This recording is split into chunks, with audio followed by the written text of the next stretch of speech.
Welcome to the eighth episode of the Hitchhiker's Guide to the Industrial Metaverse. Today with a great guest, Thomas Bernhard, my colleague from SyncTwin. Today we're going to talk about kickstarting your journey in the Industrial Metaverse. If you don't have anything with SyncTwin and the tools of SyncTwin. So my partner in crime, Thomas, welcome again. Tell us a little bit something about yourself. Yes, hello everybody. I think now I'm a colleague of Michael, as he said. Now I think I'm already 2 years into the SyncTwin project, and yeah, together we developed a SyncTwin app to make it for many people easier to create digital twins. And yeah, I think later I'm going to show you a little bit about the app itself. And yeah, now I give over to you. Great. Thank you for being here. And also I have to add, Thomas is the AI expert. If I need anything related to AI, I talk to him. So great to have you here. Talking of AI, our last episode was before the GTC, the GTC conference of NVIDIA. We've been there, and we've got a little video of it. Maybe we can show it. We presented there the first time the SyncTwin app. Here you see it was a great session. It was also great to meet all the people involved in Omniverse and NVIDIans. So also Uwe, hi in the chat, you're here as well. So yeah, that was great, and we had a chance to present the SyncTwin app and our efforts. Here also Jens from Ascon, another great German startup. And yeah, I mean, GTC was great to see the adoption of Omniverse and the OpenUSD based workflow. So as you all might know, Siemens was showing like this big ship visualization. We had like Amazon, Continental, and all the big players like presented their efforts, and it was also great to see the adoption, but also like the OpenUSD based workflow, and so Aaron Luke got also great insights about that, and some thing I'd like to add, because you always see the nice graphics, but it's just the tip of the iceberg, because the actual great thing is the OpenUSD structure and all the assets based on OpenUSD. And so we presented there and launched our SyncTwin app. And to give you a little insight, I'd like to re-show our video where we presented like the vision where we want to go to it, also with the AI assistant. And yeah, let's have a look.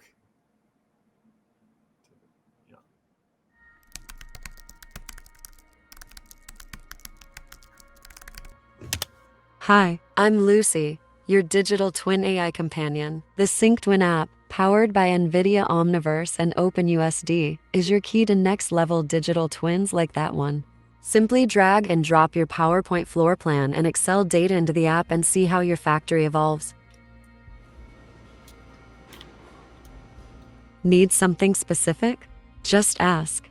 For example, Lucy, create a pallet rack. Or, please add forklifts and loading units. Optimize your processes with tools like NVIDIA cuOpt, streamlining operations to deliver real value from your digital twin, to make smarter and more efficient decisions.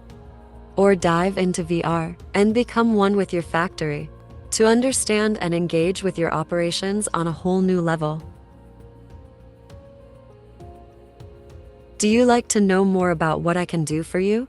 Connect with us on LinkedIn, Discord, our website or download the app on our store and get started. Together. Yeah, I still like it a lot. So, and I might add, this whole video was done in Omniverse, and actually the guy who did it was Thomas. So Thomas, could you tell a little about what components did you use? How did you do it? Yes, sure. I mean, everything we built is on Omniverse. So the SyncTwin app is completely built on top of Omniverse, and so we thought maybe just to video everything in Omniverse.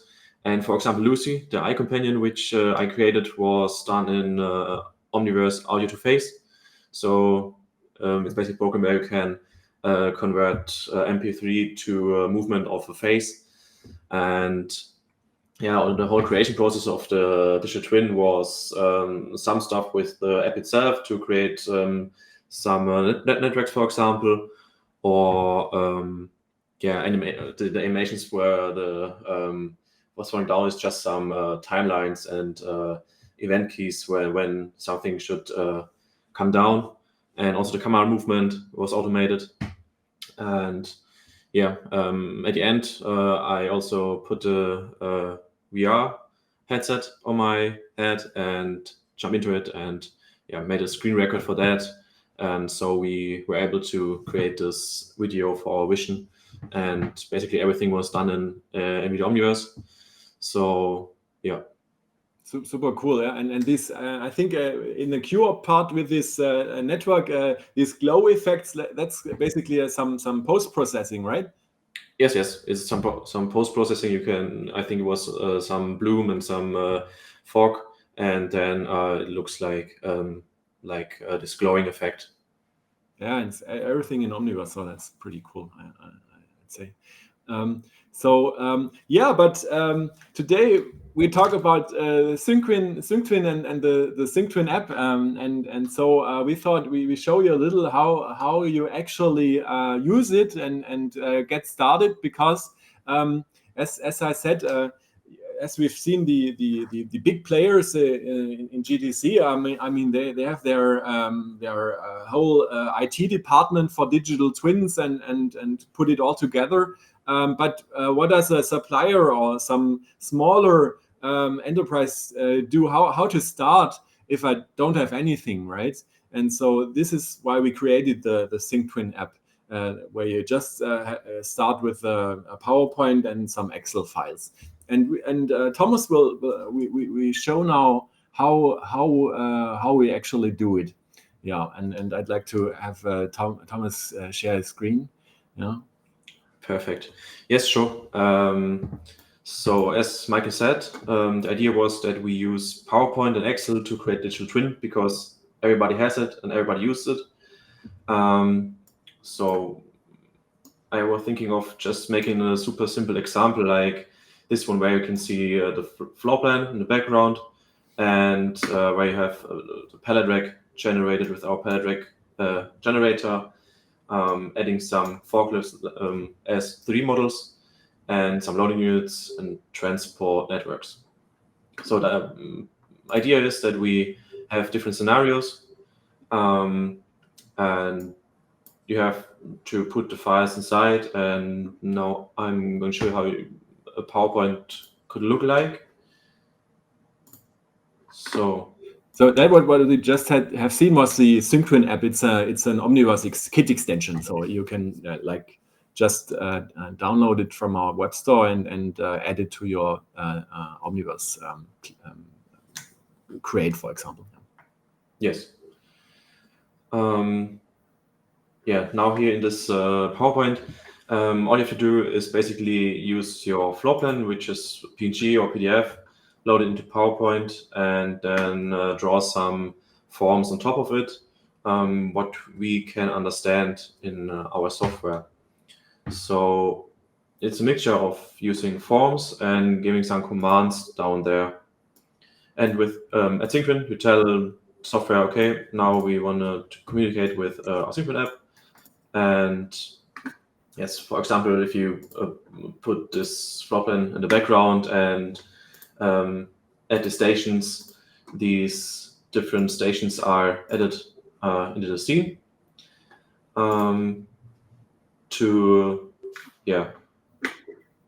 Then, for example, if you want to add a 3D model like the forklift, just add a rectangle on the place, on the spot where you want it, and tell the location where you have it. It's in the nucleus, which is the base storage, data storage for Omniverse. And yeah, then you tell where it should be. And this, for example. And it's basically, if I may add, Thomas, you see this SyncTwin app as your assistant, and you basically talk to the assistant with your PowerPoint. So you tell this here and that here. So and we'll see more of that later on as well. Yeah. Yes, and we are always trying to think about what would be the easiest way to actually get things into this USD format and into Omniverse itself. For example, to create a network, all you have to do is take rectangles, put them onto the slide, and say, okay, it's going to be a transport network, and you can also add stop points with these circles. And with this, you generate these transport networks, which can later be used as data for example, routing optimization. Like Cube, for example. Yes, with NVIDIA Cube, for example. Further thing is creating pallet racks, like shelf. You just say have again a rectangle for the place where it should stay, and tell it the name, and give the command. Okay, we want to have a shelf. A pallet rack on the shelf, rectangle, and fill in all these parameters. And with these parameters, the shelf would be generated. Like the amount of levels or the height, these kind of things, right? Yes. So with the PowerPoint, you do a lot of placement of stuff and where something should be and should be located. But you can also add Excel files into the Omniverse app. Just load it here. The Excel files look like this for loading use, and like parts and containers. It's really simple data. We also have this example data in our tutorials if somebody's interested. Then you can load this information inside the Omniverse app. You can have also look for the containers, for example, like here, and have a look at the different models and your data. And the idea is to get the data in from what source you ever may have and transform it into USD assets. So what we see here is basically the information about like two containers, but also like it uses template elements from Omniverse to create the visualization on top of it. So we see this is a pallet, this is a container, and so everything. So both is basically in USD asset form. We can get the information about the container type or size, or and the graphical representation. That's and we can combine this furthermore. Yes, and the same is also for loading units. It's like a combination of these different containers we have here. These are, for example, stackings of different containers, or container on a pallet rack, or pallet racks stacked on top of each other, like here. And basically you can then take these different stacks and put it also onto this floor plan, like we did here. I did it in the PowerPoint.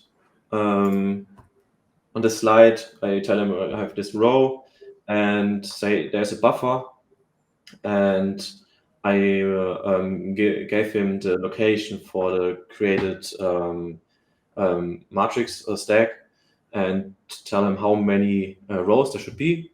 And so I I also can. The next step would be that I'm going to show you how the AI assistant work. So Thomas, maybe one thing, we have a question in the chat about if that's also possible with other sources of information. Sure, we put together here a digital twin pipeline, basically consisting of sources being transformed into USD components and being consumed by other services in the Omniverse, or applications in the Omniverse ecosystem. So for us, was just the idea, the most simple start to use what is there on every basically PC, that's Office files.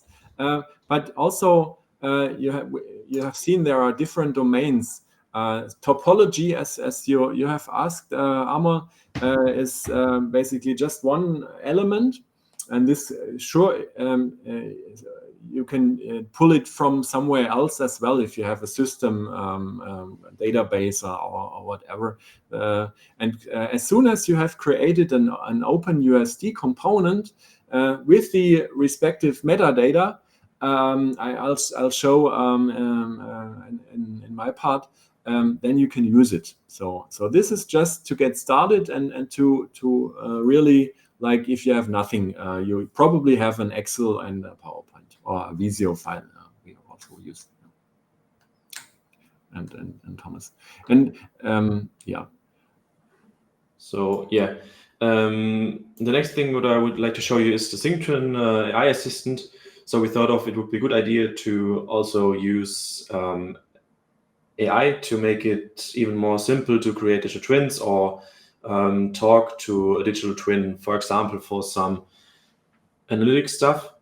And a really simple example would be to count, for example, these containers, how many there are in this scene, because it could be many, and so we don't have to count them. We just use an assistant and ask him how many containers are there. He called the function, the assistant himself, and he counted the containers. When I now change them, for example, I make, instead of 7 rows, I make 9 rows. I save the file, go back and make a refresh for the scenario. And here you see it's a pipeline. So whenever the source changes, everything derived from it changes as well if you recreate it. So yes, and when I ask him again, I also can tell him something different. So it's not always the same string, so it understands the context of the question.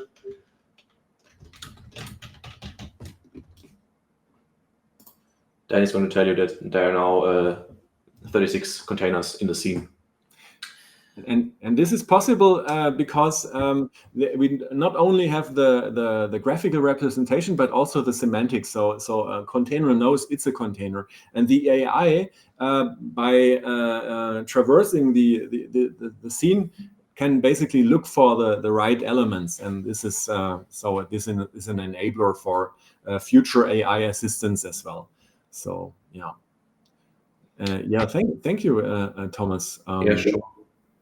Now that we have created our initial, and we have to look a little on the time, and time just flies and when you talk about interesting things, we want to now show how do we, if we have an expert tool like Epolog, how do we get information out of our created Omniverse scene in OpenUSD and go from there. So now you see my screen, awesome. And I've got also created like a scenario, same ground floor. I've added some resources like this welding robots. You see the racks, but now see here's the PowerPoint as well, right? And the interesting part here, I've also have these points of interest, A, B, C, shell. These are elements in PowerPoint which also reflect some scene element, because and I've created this. So here in topology, I've got the points of interest as USD elements, and our point A, for example, is here an X form. But it has also metadata, because the most important thing is here this schema attribute, and by adding this, it's all automatically added. We know it's a point of interest, right? Maybe one question was the foundation model of the AI agent built. We've got maybe Thomas, you can quickly answer. Yes, sure. It's we can decide if it's going to be a local model like Mistral 7V, for example, on your computer, or OpenAI GPT-4. But we're also using some smaller models to make the decision process faster of what to use. Yeah. But yeah, so far, by continuing, now I'm keep in mind the points of interest, right? So now I'm changing to Epolog, and say in Epolog I don't have anything yet. As well, some colleague has already pushed the data into the nucleus, this initial layout, and I'm starting with an empty scenario, as you see here, and here we've got a connector to Omniverse using the Omniverse Epolog connector, which is this. In an episode before, I already showed how to push data from Epolog to the Omniverse, but here's the other way around. I didn't show that yet. So we can push things and we can pull in things from Omniverse. So I add a geolink, and what we have basically here is a selection of the topology. So here I know that it's in our new Ulm location, the scenario I'm interested in, but I could also pull in some Leonberg, the other facilities from another location. So here I'm using, I'm telling it to use this. And also what we can do now, we can go into the Omniverse, and we had some services creating overviews for this connection. So if I go to bounds, you see it has created a 2D map of my scenario. You have in mind, here's the robot station, here's the truck, and now I can tell what I'm interested in, and maybe say, okay, I want just this area, but we are interested in everything, and we've got several possibilities to pull in content, but today I just want to pull in the points of interest, because this is always a problem if you want to connect these different systems. What are the reference points, right? And so I just do a pull, and it has now gone to the Omniverse scene and pulled in the points of interest. So here is one, right? The shell. If we look into our text editor, we've got A, B, C, D. It's point of interest, and we've got basically the coordinates as well. So now we can open the layout editor, right? Let's put that aside, maybe here.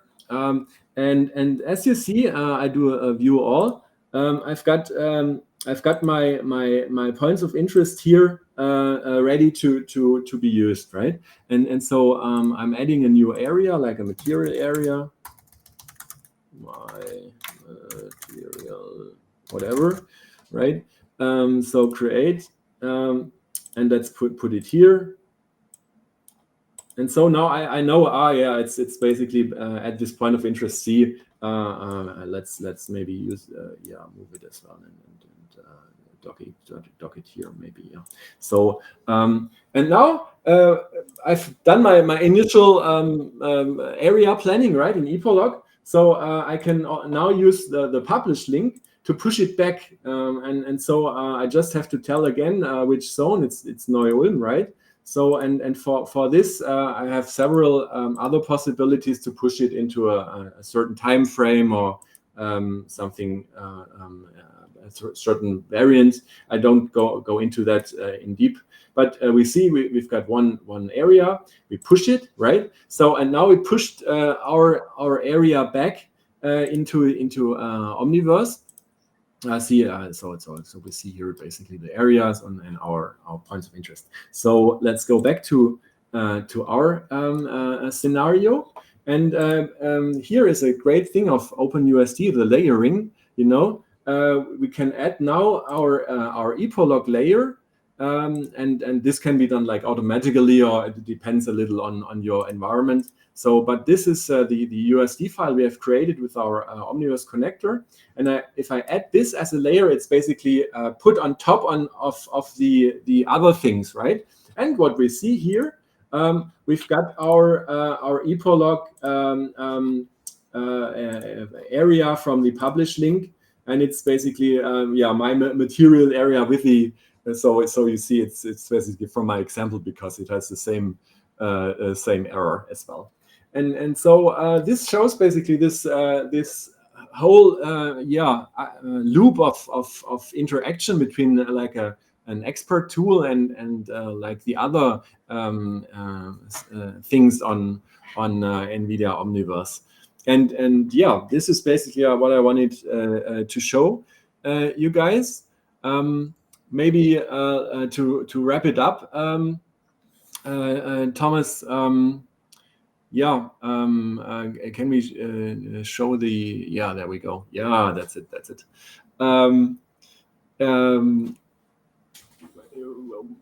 I think it's very like easy to work with the Omniverse and the OpenUSD things, but I think initially you have to get your head around a little, right, Thomas? Or what was your experience of getting to work with it? Yes, sure. I mean, at the beginning it was a little bit different because OpenUSD is not a thing we use every day, but for me the analogy between that USD is like, or Omniverse or USD is like the layering in Photoshop, for example, for pictures, and it's the HTML for 3D worlds and stuff like that. That helped a lot to get head around OpenUSD. But just go and start, make a project in Omniverse. It's getting easier and easier to work with it. So yeah. Yeah, you have to really say that the NVIDIA guys are putting a lot of effort in it to make it more accessible and work a lot on the documentation. You see that, so that's really great to also see, I guess. Yeah. So are there any other questions? I think we have answered all of them, right? Discussion on semantic labeling. There was, exactly. I think the semantics and really are the base to really have the meaning of the elements. That's kind of the core of everything. And so I think, with OpenUSD, you can both have the semantics and the nice representation in one environment. So that's great. And it's also interesting to see what still comes up with all that. It's a whole really fast developing thing. For this, I guess we're at the end of the time. Thank you, Thomas. It was really great to have you here and to show the SyncTwin app. Yeah, thank you very much. I think we'll see a lot from you in the future as well. I'd like to also have a mention of the next NVIDIA webinar. It's on the 11th of this month by NVIDIA. We show the the link. It's on industrial digitalization, and several startups from the NVIDIA Inception program, which we are also part of, will present their efforts and their take on using NVIDIA tech. So welcome to join as well. Also, Thomas has put together a lot of different video tutorials on YouTube. And also it's there is a last minute question. How easy is live location data from forklifts?